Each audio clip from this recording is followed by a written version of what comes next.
Welcome, everybody. My name is Angela Taylor. I am from Inspire Community Outreach. I'm the CEO, founder, and director of clinical services within our team. Today, we're going to be talking about invisible disability and the family. We've got a few really great things to talk about today, and I'm really looking forward to sharing it with you. A little bit about Inspire, for those of you who don't know that much about us. We have grown quite a lot over the last 8 years. And specifically the last 2 years, lots and lots of really amazing things that we've been able to do alongside community.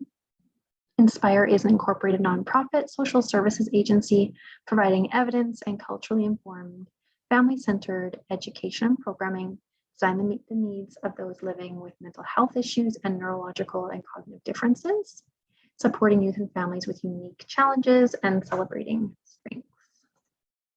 So what do? We do so many wonderful things.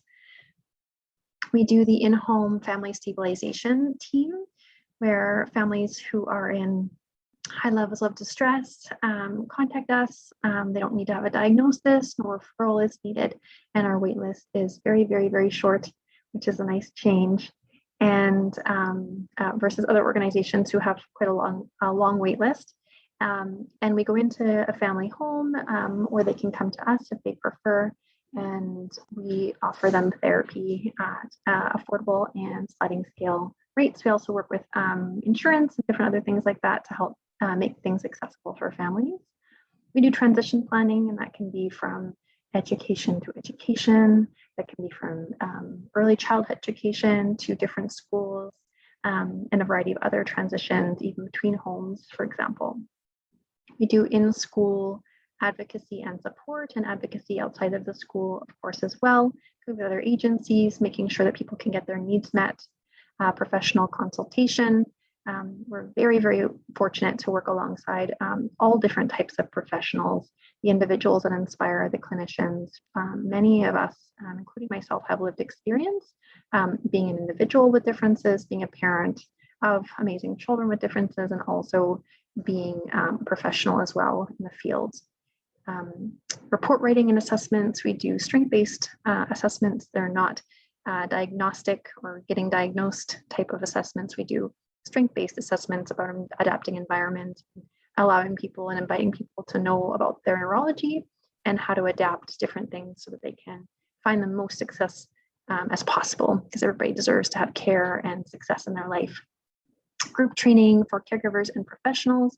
We do some group work as well for kids at times, depending on what the community is looking for.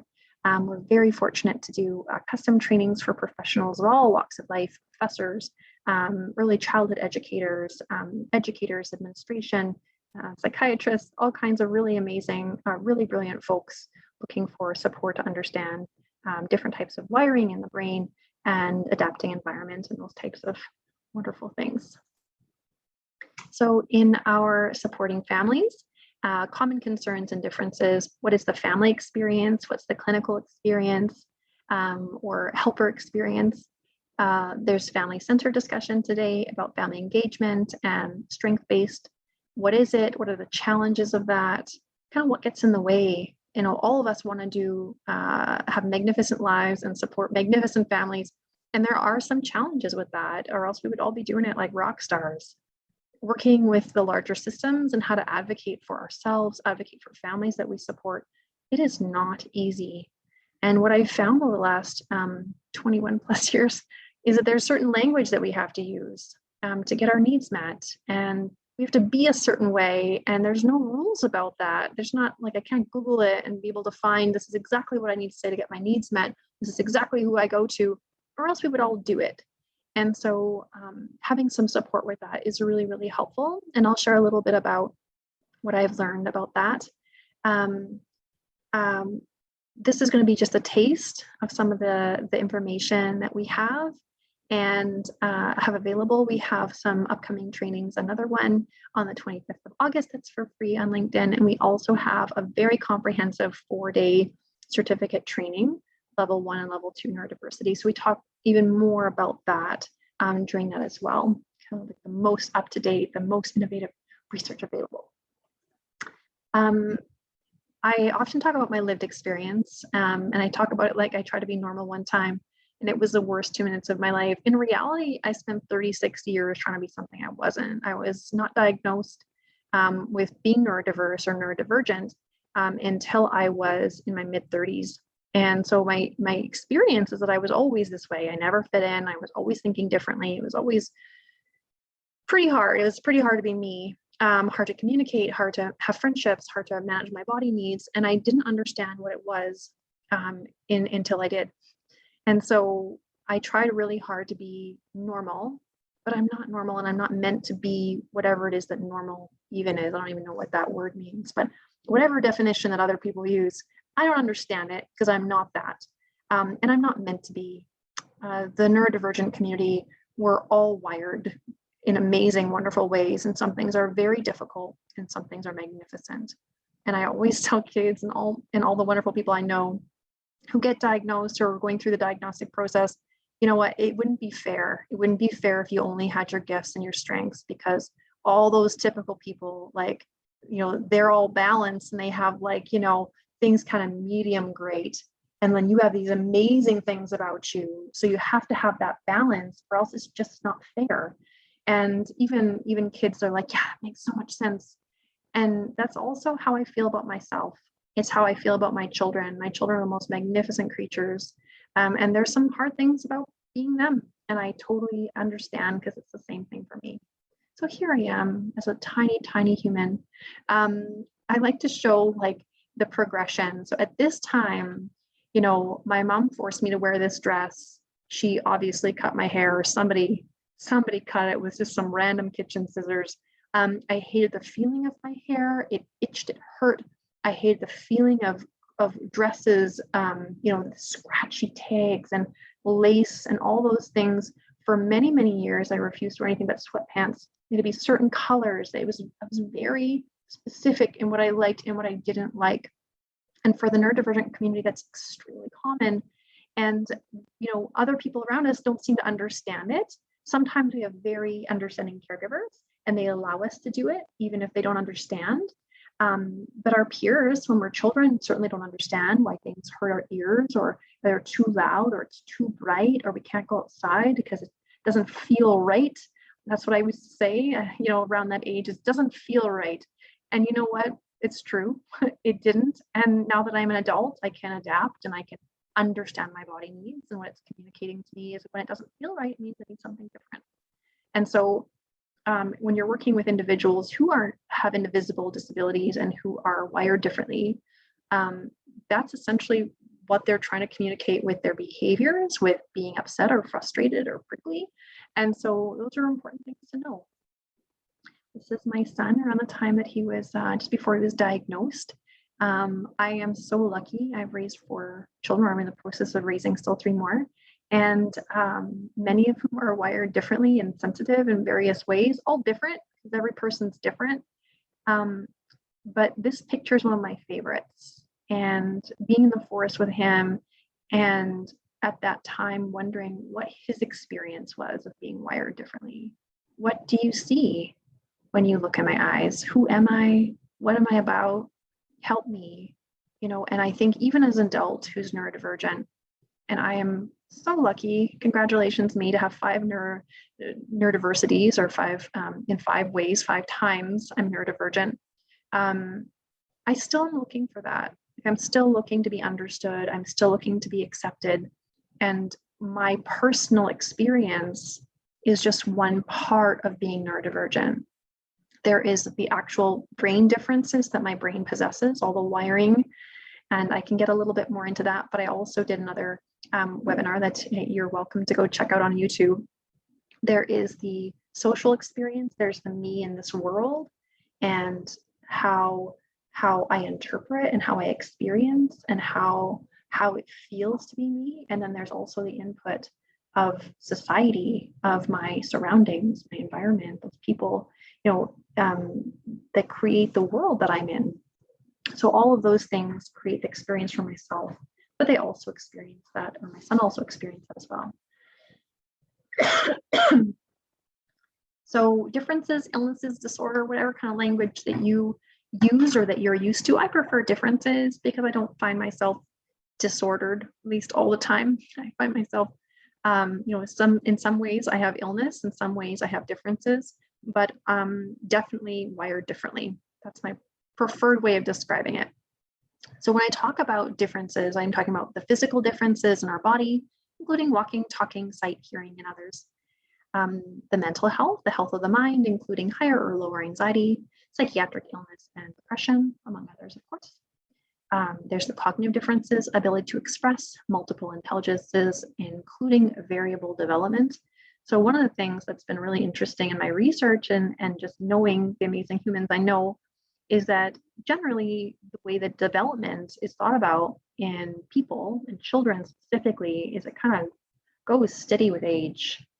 And what I've noticed in the evidence is that with individuals wired differently like myself, it's variable. So in some ways, it's up here, in some ways it's down here. And there's so many ways to be intelligent. And there's so many ways to express ourselves and to be strong and not strong.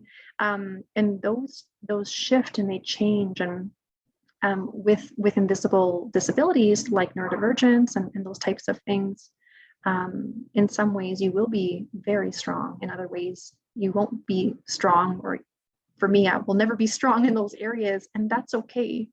And kind of making that's typical. Variable development is also normal. It's a variation of normal. It is normal and it's to be expected. And, I find also with invisible disabilities that sometimes it takes a really long time for us to learn things and then we just got it. Or maybe we got it and then we don't got it and then we'll get it again. And that's also normal. It's totally normal. Neurological. So a lot of these things overlap, but neurological is brain wiring differences. And there's tons and tons of data, that express that and explain that. But the brain takes in and learns information in a different way. This includes ADHD, autism, trauma-related differences, among so many others. The definition or the umbrella term of neurodiversity or neurodiverse is now inclusive of so many different things. Actually, it's magnificent. Over the last few years, they're including psychiatric differences as well, or certain types of psychiatric differences like bipolar and schizophrenia under neurodiversity, and how they're all related. So ADHD, autism, bipolar, all these things are so interconnected in our neurology. And some of the research suggests that if you have one difference is you have multiple, because neurodiversities are actually more similar than they are different. So if you're different, you're going to be super different, and it's magnificent. And the world hasn't quite caught up to that yet. So there's still this idea of othering, or they're different than us. And of course, by us, I mean people who are neurologically typical, because that's not me. But there's still lots of that othering. But in fact, we all have neurology and we all have similarities. It's just that this one population, which is actually quite huge, 12 to 17% of us, we have a different type of wiring. And we as a population are more similar to each other than we are different, which is really cool. And when I talk about complexity, I actually mean multiple needs, multiple within that.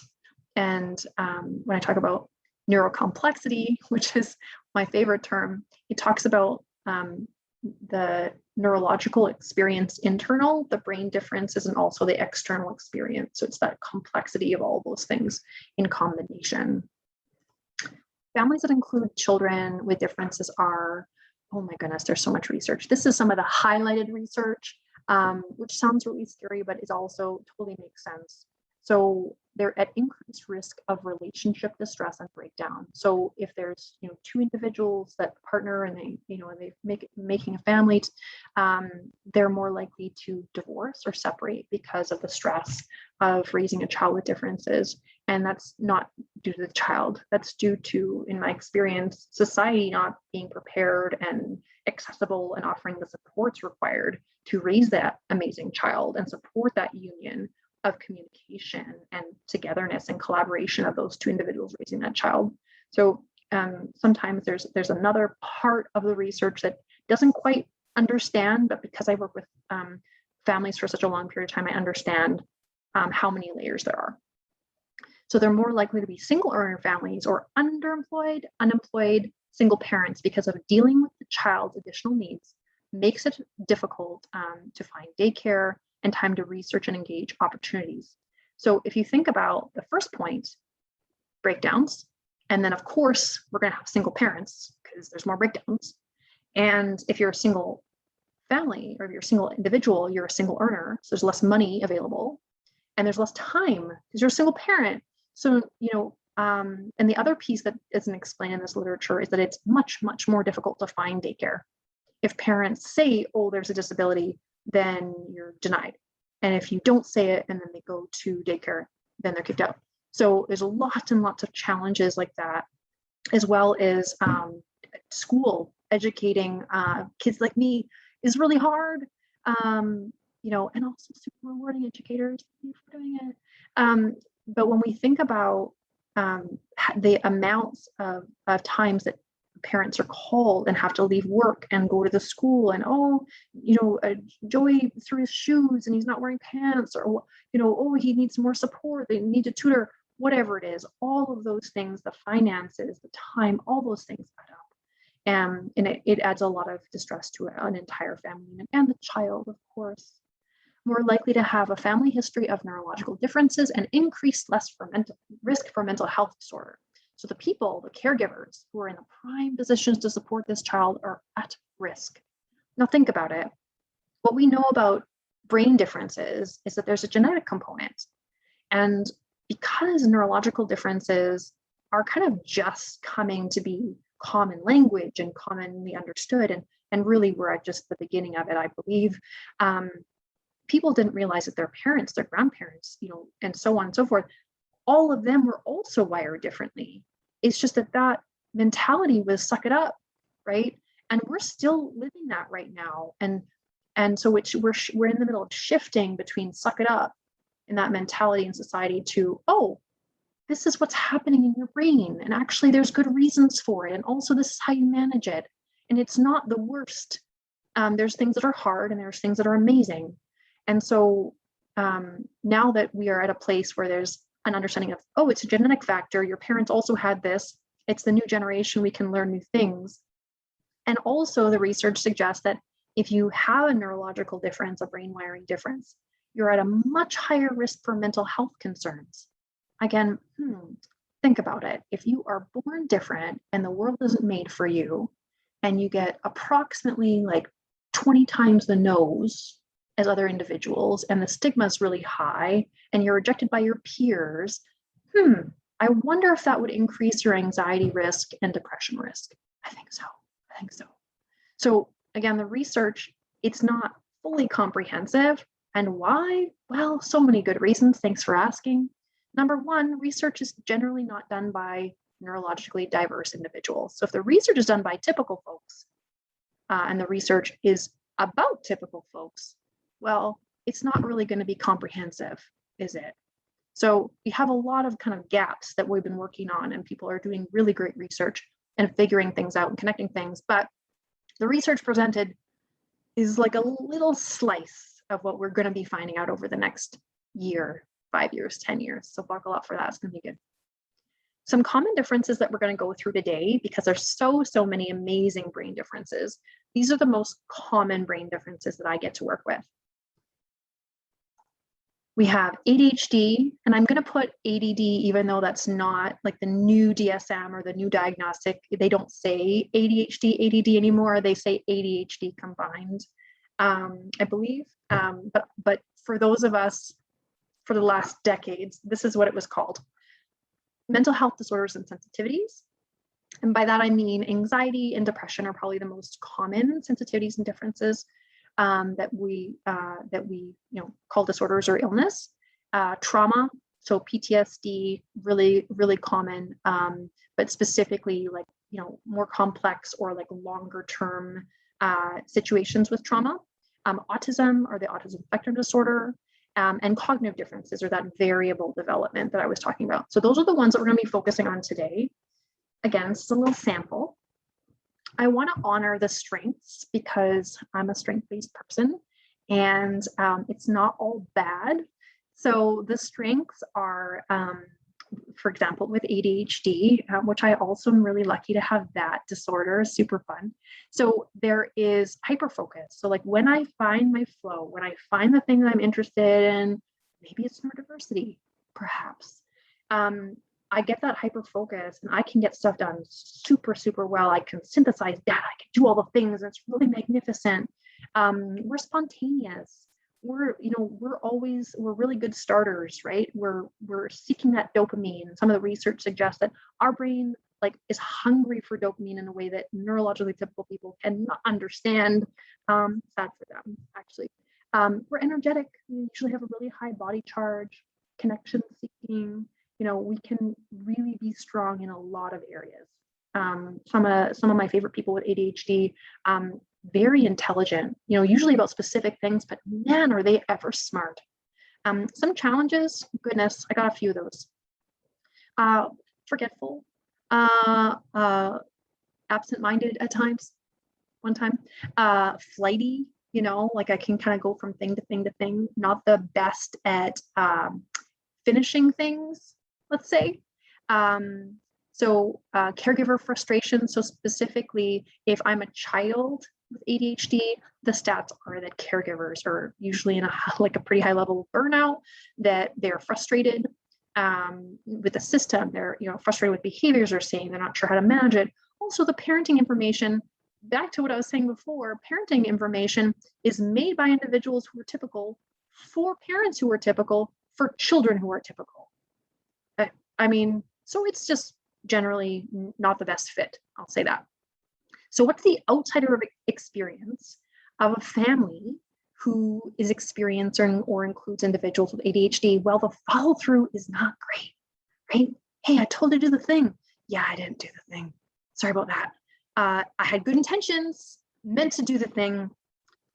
If I would have done it when you asked, I would have done it, but then I forgot and I never thought of it ever again. Sorry about that. Intensity, as you can tell from myself, we can be really animated and really intense. And so that's got positives and that's got challenges. Communication can be different as well. We tend to need things broken up in emails a little bit differently. We need, people to respond to us, or we forget, we need a certain type of communication.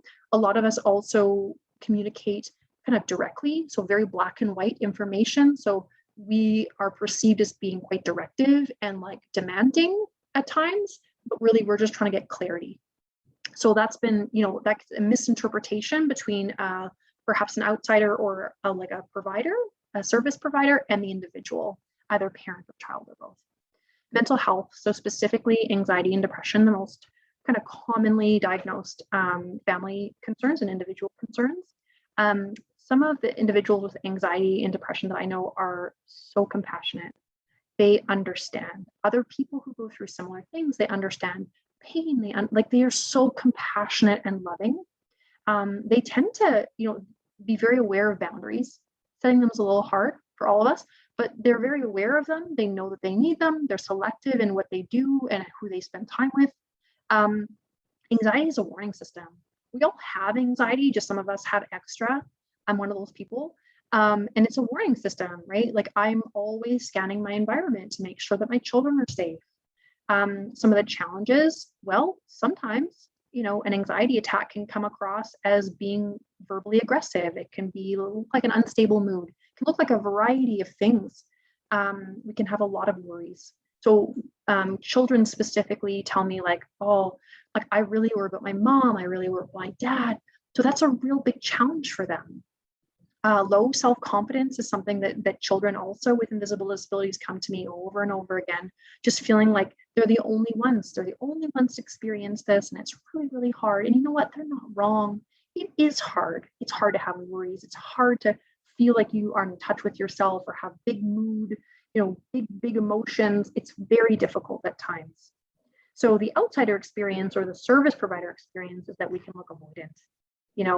We're not getting back to them. Maybe we have a low mood that day or that week and we're just not responding.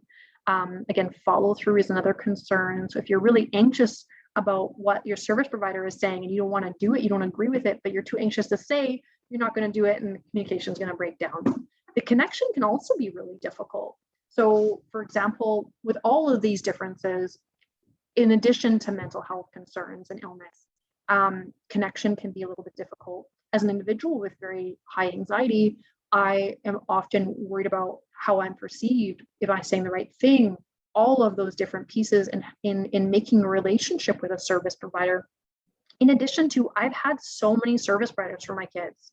And so when I'm dealing with this one service provider, I have a new relationship, but my mind is sticky on those 100 that told me not nice things, or they blamed me, or they, the situation, or they judged me. And so now I'm meeting this new person.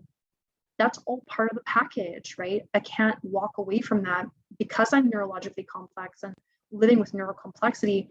I have a really sticky neurology. I remember all the things. It's sometimes great. Like stats, super great. Remembering every bad thing I ever did or what everybody did to me, not as good, not as super fun, okay? Trauma, really interesting data that suggests that because a differently wired brain, such as autism or ADHD, we have approximately, like, let's say 10 times the neural pathways. So we're 10 times more sensitive to all of our senses, sight, sound, whatever, facial expressions, rejection, all of things, super good. And so if we're 10 times more sensitive, then we could be 10 times more sensitive to trauma, let's say. And so if we're going to be more traumatized, then trust, for example, earning trust, a strength is that, like, earning trust maybe is harder, but when we get trust in a relationship, it's pretty solid. Safety, we're very aware of safe and not safe.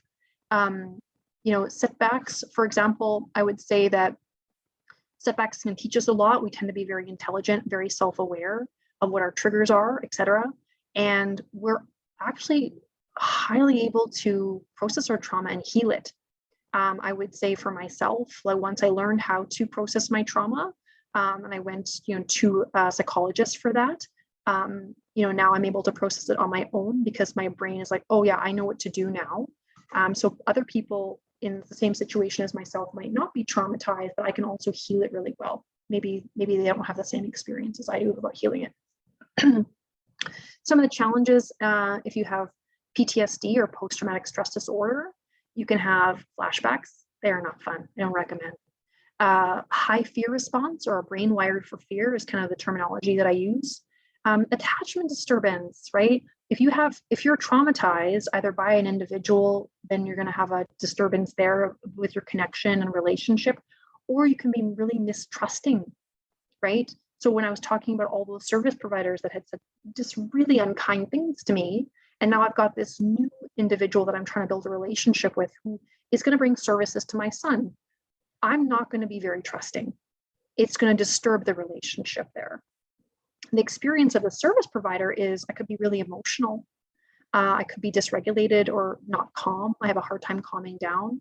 And for example, drama sometimes. So I've seen this when I'm supporting families, is that if they're feeling like a service provider doesn't understand them or get what they're saying or isn't going to side with them, they will become quite dramatic to pull that individual to align with them, which, if you think about humans, makes perfect sense. Why wouldn't they do that, especially when they've had the experiences they've had?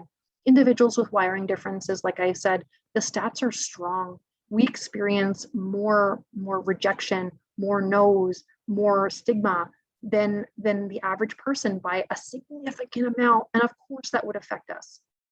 In regards to autism, one of my favorite neurological differences, which I sadly don't possess, some of the most honest, persistent individuals I've ever known, pure emotions, and I would say, for example, a lot of the individuals I know, pure intentions, pure heart, just pure, and it's beautiful.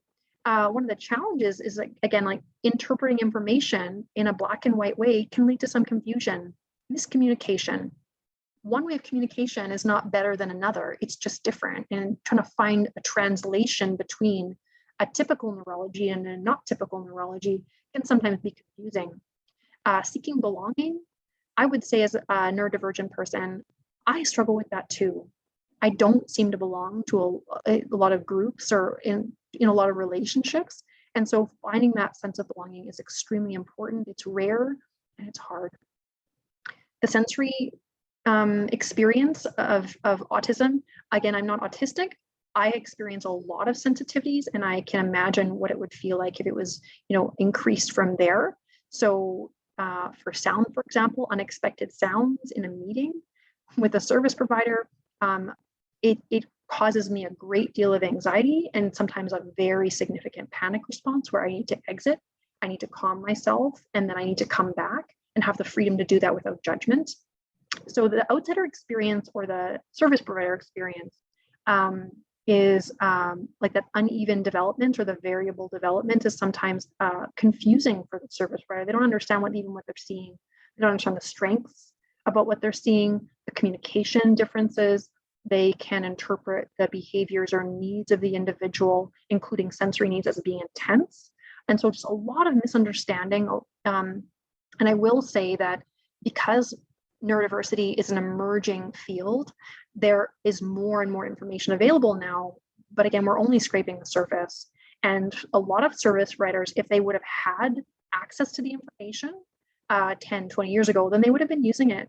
But some of the best educators that I know in Canada still don't have access to that information. And yet, we need them to have it. So it's been really, really challenging for all kinds of service providers and professionals alike to be able to support this population, which is a significant amount of humans if you think about the billions of people around town. Cognitive differences, that's that variable development that I was talking about. I find individuals with cognitive differences extremely adaptive, because they have to be, but also like what an incredible skill to be so adaptable to environment and other people's expectations. Like it's truly remarkable. Very understanding. They work hard to fit in. I mean, they work hard for everything. Being wired differently myself and having some cognitive differences myself, some learning disabilities, it is really interesting. I mean, we call it being like masking. Like I pretend like it's not bothersome. I pretend like I can do things while I give myself time to figure it out, because some of my processing speeds are slower. Some things are very hard. They take an extra significant amount of time for me to learn, and other things don't. Other things I'm very quick. So that's that presentation that things are fine. Unfortunately, there's some challenges. Like society has very low expectations. So having a learning disability like dyslexia, for example, there's low expectations of my ability. She's not going to be going to university. She's not going to do whatever. I've been in university for a long time, by the way. Still have the differences. We get misinterpreted a lot. Low self-confidence, again, not because we're not awesome, but the environment is not made for us, and that's a challenge. So outsider experience is that like we miss cues, right? Like you miss cues about us trying to present information, and we miss cues for you. So again, miscommunication, expectations can be very low. There was a family that I worked with many, many years ago where I found out that the service providers weren't even requesting parents to do things because they thought that they couldn't even do it. And that's really upsetting to hear, but it's really common. Misunderstanding is again between service provider and family and child as well is really common as well. So I mean, these are just again scraping the surface of the positives, the challenges, and then also the experience of the service providers, but it's very real.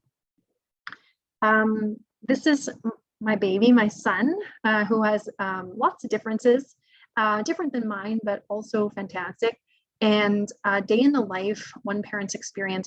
My master's thesis, I actually wrote like a small book about my experience getting my son diagnosed, and then my own self-reflection about my own differences. And that was really the first time that I realized that I had been wired differently my entire life and just didn't know it. And how inviting him to see his strengths and his beauty and how amazing he is was the first time that I actually saw my differences as good. And so that process was really painful and really wonderful as well. And so some of the stats I learned during that time was that even in a co-parenting relationship, even in a balanced or ideal, like, two partners raising a child, approximately 80% of the workload goes to the mothers in regards to raising complex children or children that have diagnoses. So that's pretty startling, 80%, especially again, these are involved co-parents. As well, some of the other data was that mothers, specifically, the research was done on moms, have the same level of cortisol within their systems as active combat soldiers. So raising a child with behavioral concerns, for example, who are aggressive or who communicate their distress in physical ways, the cortisol levels are extremely high, which is also one of the reasons why the research on burnout levels shows that parents are in extremely high levels of burnout, which explains why service providers, for example, have a hard time connecting to and sometimes supporting these moms because they're in active burnout. They're exhausted, and we're expecting them to be calm and professional and respond to us and communicate really well. And realistically, they're in fight, flight, freeze. They're in distress, they're in survival mode, and they actually don't have capacity for what we're requiring of them. So a little bit of what I was describing was my son doesn't sleep. He sleeps better now, but for quite a long time, he wasn't sleeping well, and the effects on my mental health and my body, and raising other children and their experience of him being different and needing different things and trying to balance all of those things, and then becoming pregnant again and being super sick. So I would encourage you, it's called A Parent's Perspective, A Journey to Accessing Autism Services by Angela Taylor. But encourage you, it's available for free online, and it's a good resource, and it's got some tricks. Sensitivities in the family. So some of the research as well that I've had the opportunity to go through is when I'm working with a family, for example, with a child with invisible disabilities and sensitivities, the parent also is likely to have those same sensitivities or different sensitivities. But it's good for me to know as a service provider, and when I'm caring for a family, is that it's not child in isolation. It is a child loved by many people who also are sensitive, and they likely have wounds as well, that because they've put their children first, they haven't mended and healed their wounds yet. And so they can sometimes trigger each other. We have the child doing this, and then it affects the parents, and then they're triggered, which then triggers the child, and it goes back and forth forever. So until we, bring some awareness and say, oh wow, did you realize this is happening? And then we can shift it. Another thing that families are dealing with that they're quite, sensitive to, and all of us would be, and I experienced this myself, is that there's opposite opinions, there's contradictory opinions of what clinician, like one clinician, another clinician, one part of society and another part of society. So if the evidence about, how I should be parenting my child is based on information that's meant for typical children, and it's telling me to put my foot down, no, you can't do that. I'm going to be the boss of you, and I'm bigger, wiser, stronger. You're going to listen.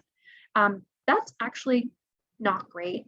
If you have a child who is sensitive, that's going to be extremely triggering, and they're going to buck. They're going to put their heels in harder.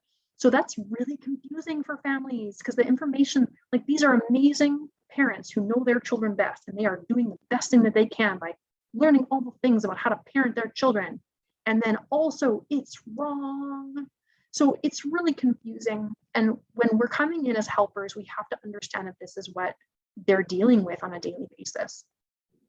Also, the grief process, there's a lot of ideas of what it should look like.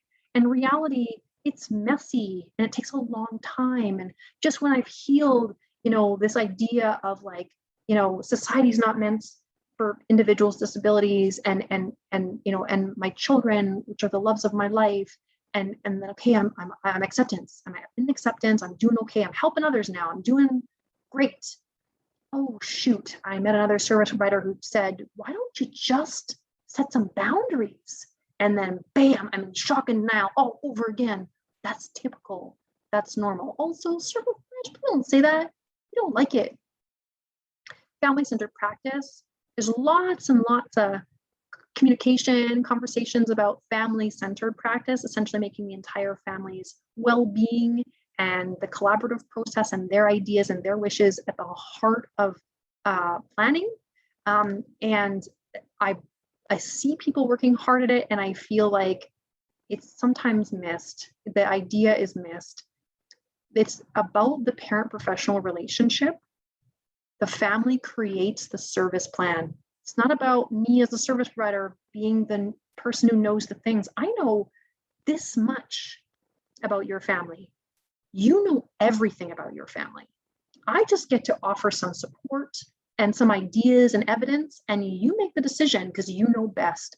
And that power dynamic is very different than what a lot of us experience as parents, and also is very different than how service providers are trained. And again, that's not their fault. Things are shifting, and it's really beautiful to see this shift, but we got a ways to go yet. It's really focused on empowerment. Again, I know I have this knowledge, and I'm invited, and it's my pleasure to share that knowledge, but it's the family that needs to be able to run with it. It has to be accessible to them. It has to be the right fit for them, or else it's useless. And my job is to be a helper. And so kind of shifting that mentality around supporting. Why is family-centered practice great? If it's done well, it is amazing. The mental health of caregivers and the children are greatly improved, like pretty much immediately. Family preservation can keep families together, better relationships within the family, and also with me, the service provider. Increased buy-in. If the ideas are theirs, they're way more likely to do it, because that's how humans are. Also, humans know what works for them and what doesn't work for them. So if me coming in and says, you should do this thing, and they're like, I tried that 15 times, it doesn't work, then I've again just kind of caused some challenge in our relationship as being the one who's supposed to know all the things. There's way more options because families have a lot of ideas. And if I have some ideas, we can come together and see what works. More options, better meetings for sure, better decision-making for sure, and more targeted services around what's actually pain points and challenges for the family, because they know. ABCs of Awesome. I created this when I was doing my master's thesis. And essentially, it's one of the solutions in providing, as a service provider, kind of creating a plan of how I can support the family to make a plan. Yeah, confusing? I love it. So the ABCs are attitude, behavior, compassion, and discussion. So the attitude is our history affects how we see and experience our life, of course. And I have an attitude, everybody does, but also I have one as a service provider. I have my lived experience as a human. I have my lived experience in society. I have my lived experience as a mother. I am a partner. I have all these parts of who I am, and they've impacted how I experience things. Behavior, our actions impact us in the lives around us, of course. Compassion, kindness, and understanding, not just to others, but also ourselves. If we make a mistake, when we make a mistake, that's normal. That's being a human. We're meant to. And discussion is the communication and how it impacts our relationships. All those things together is the key. Attitude, things to consider. What are the barriers this family faces? How would I feel in this family situation? Why do I think that? And what are my assumptions? We all have bias. We all have a history that impacts how we see the world. And as we are approaching a family, being aware of that is extremely helpful. How can we help that? Well, we can find a main contact person, notification if something is wrong. For example, there's a piece of paper they didn't complete, or we lost something. Whatever, we're humans, it's going to happen. Flexibility in scheduling, information about rights and procedures. I guarantee the family doesn't know, because as service providers, we kind of assume that someone along the way has referred them to somewhere or has allowed them to know about specific rights about schools or education or whatever, and usually it's not the case. So we need to check in on that. Comfortable and private meeting space, communicate with relevant family members. I just ask them, if I send you these notes, they're your notes. You can do with what you wish. Help with associated costs like transportation and childcare when we can. And if not, maybe I can come to you. Treat the caregiver with dignity and respect. They know their family best. Value the effort. Now, maybe they don't complete it, but maybe they tried. And that's got to be enough some weeks, because some weeks there's no sleep and there's not enough coffee in the world. Consider the parental perceived need for treatment. So I can look at a situation and go, oh, that's a problem. Oh, that's spicy. And the parent perspective is, you know what, actually that part's fine. It's this other thing that's really challenging for me. And the perceived need has to be from the parent perspective, or I'm not going to get anywhere with a service plan. Behavior, being aware of our attitudes can have a positive impact on our behavior. Showing kindness in both small and large ways can also build on the positive relationship. So my behavior of kindness, my behavior of patience is going to go a long way. So what can I do? I can ask, I can be kind, and I can stay regulated even when they're not, and offer co-regulation with low and slow. The low and slow technique is essentially you lower your voice, you slow your voice, and you slow your body, and you lower your body. Compassion, the awareness of and understanding of the felt sense of suffering, its causes and motivation, and the intention to relieve it. So getting in touch with our own feelings. Sorry, I said it. I'm gonna say self-care next. Haha, you should do self-care. Seek out information like stories, personal written, films, art, poetry, etc., that share about the vulnerability of every human. Experiencing a degree of identification with the family's experience can also be really helpful. Training, also there's lots of research about training being really, really helpful. Mindful self-compassion, lots of free resources online as well. Discussion. So some of the challenges in discussion is fear, isolation, confusion, being overwhelmed, feeling blamed, and the misinformation. That's what families are saying. That's what the research says. This is one of the challenges of receiving communication and discussion with a service provider, and working to balance that. We want to acknowledge the person. This process can be hard. I'll do whatever I can to help. What do you need more information about? How can I help? Of course, then following through with what we say. Also offering like some kind of documentation in writing versus just verbal. I find that really, really helpful to be able to go and have something to refer back to. Knowing the family, tell me about your child.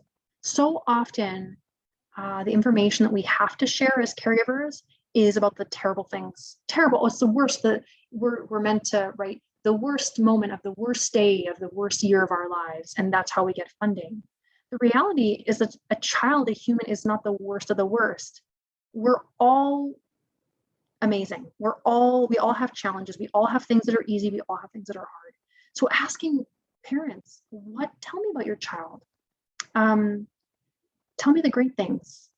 Tell me their favorite toy, their favorite food. Just tell me about that beautiful child.